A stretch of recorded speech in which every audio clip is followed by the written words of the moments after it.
Reforma Protestante. Continuando con el argumento del compañero, también conocido como Reforma Luterana, este fue un sacerdote alemán eh, que se manifestó en contra de la Iglesia y del monopolio que ejercía en esa época.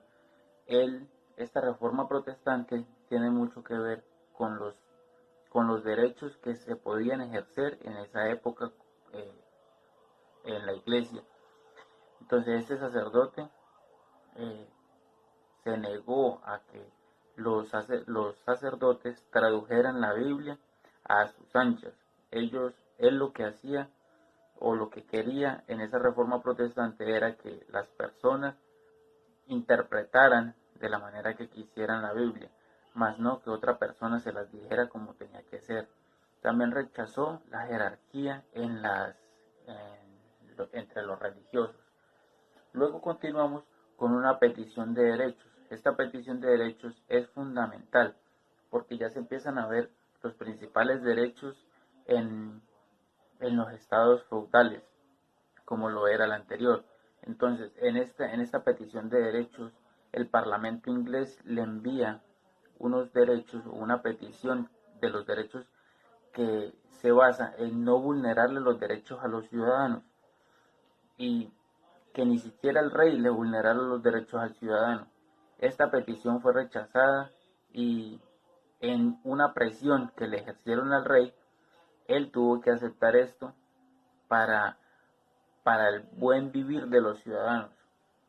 En la teoría de Thomas Hobbes, un filósofo muy importante, propuso de que el ciudadano hiciera un pacto y con el poder, con el Estado, para abandonar su poder y alejarse de lo eclesiástico, alejarse del poder divino y así eh, atribuirle el poder a los demás.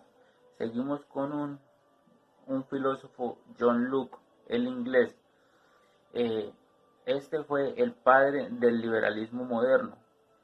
Él propuso que el poder emanaba del pueblo pese a aceptar una una contractualista de Hobbes, que él decía que las personas debían a su poder y entregarlo a la separación de poderes que él mismo creó. Seguimos con John Rousseau o Jean Rousseau. Denunció vigorosamente las injusticias y miserias resultantes de la desigualdad social de su época.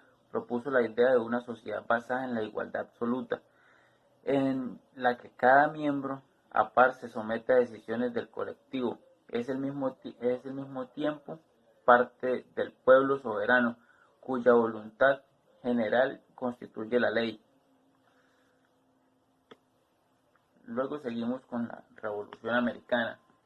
Esta revolución tiene una declaración de derechos de Virginia muy importante para la época, porque fue un documento que proclamó que todas las personas tienen derechos naturales, el jus naturalismo, que les son inherentes, y llamó a los estadounidenses a independizarse de Gran Bretaña.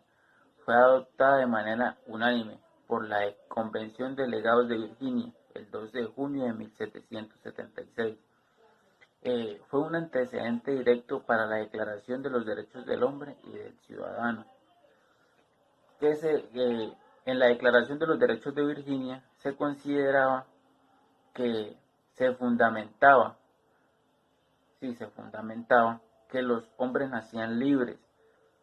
Asimismo, la división de poderes, también que una persona no debe ser juzgada hasta que no se le halle culpable, que el poder recae sobre el pueblo en cuestión de votos, de poder elegir, y que somos libres de escoger la religión que queramos, que no nos las deben infundar.